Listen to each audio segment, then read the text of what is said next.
the mathematical code. Someone is rewriting the blueprint. If the Torah is primarily a book of laws, why did Hashem begin it with stories instead of commandments?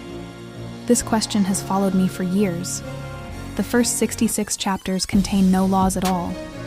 No, thou shalt not. No legal code, no rules, just one story after another. Creation, Adam and Eve, Cain and Abel, Noah and the flood, the Tower of Babel, and the patriarchs. Why would God structure his eternal blueprint this way? The answer is both simple and profound. Stories create reality.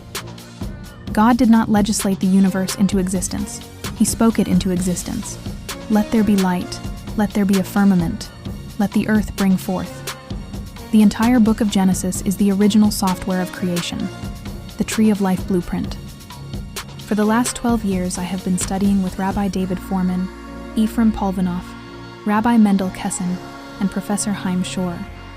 What Professor Shor has shown me is overwhelming. Professor Chaim Shor, a scientist and professor of industrial engineering, ran a study that should shake every thinking person. He took the numeric value of Hebrew words in the Torah and compared them directly to modern scientific measurements. Here is what he found. Shemesh, sun, has a numeric value of 640. Eretz, earth, equals 291. Yariach, moon, equals 218. These three simple Hebrew words show an almost perfect mathematical relationship with the actual diameter, mass, and volume of the sun, earth, and moon. The correlation is 0.999, accurate to 3 decimal places. He continued. The words Yom, day, Frost 56, Yariach, month, Frost 218, and Shana, year, Parosker 355, match the real astronomical cycles. A day, a lunar month, and a solar year with a correlation of 0.9992. Then it becomes even more astonishing. Or, light Proer 207 mathematically corresponds to the speed of light. Kol, sound Proer 136, corresponds to the speed of sound. Demama, stillness, Proer 89, corresponds to zero velocity. The correlation between these three words and actual physical speeds is 0.9938.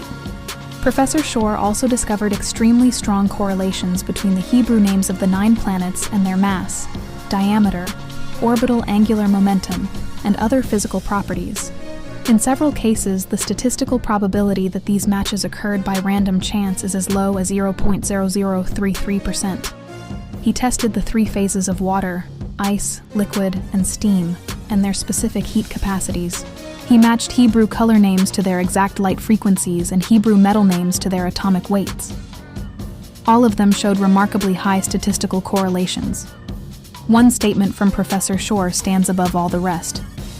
He says clearly, if you change even one single letter in any of these Hebrew words, the entire set of mathematical relationships completely collapses. This is not ancient wisdom slowly evolving over centuries. This is not coincidence. This is a deliberate, precise mathematical code embedded in the Hebrew language from the very beginning of time. Even King Solomon left us unmistakable proof. In 1 Kings 7:23, the Torah describes the molten sea in the temple courtyard. 10 cubits in diameter and 30 cubits in circumference. On the surface, this suggests P equals exactly 3.0. But the Hebrew text contains a subtle miracle. The word for circumference is written as KVH, Kav with a He, numeric value 111, but read as KV, without the He, numeric value 106. When you take the simple ratio of 30 divided by 10 and multiply it by 111 and 106, you get 3.141509, accurate to 5 decimal places of the true value of P. Change one letter and the equation falls apart. All of this is sitting inside a book that much of the world has been told is primitive, outdated, and scientifically worthless.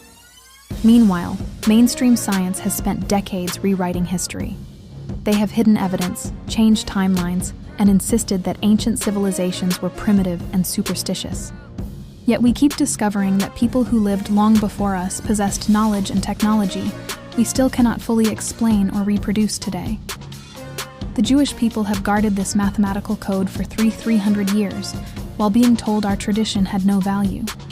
Now in our generation, Science is slowly catching up to what was already written in the Torah from the very beginning. Someone has been intentionally rewriting the code.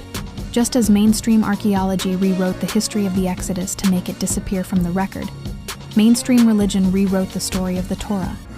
They took prophecies that were clearly written about the Jewish people and redirected them onto another figure. They built an entire theology on Jewish source material, but changed it so dramatically that any Jew who actually knows the original text would immediately reject it. But the original code has never been altered. The Torah we hold today is exactly the same as the one given at Sinai. The letters have not changed. The words have not changed. The mathematical code is still perfectly intact. This is why I wrote my book Adam, the Blueprint and the Tree of Life. Because the real blueprint was never lost. It was protected. It was guarded. And now, finally, both mathematics and science are beginning to read that blueprint correctly again. The Jewish people were not chosen because we were better than anyone else. The Torah itself tells us we came from the same idol-worshipping lineage as the rest of the nations. We were chosen for one reason only, to protect this code and to be the witness to the world that God exists and that His word is true.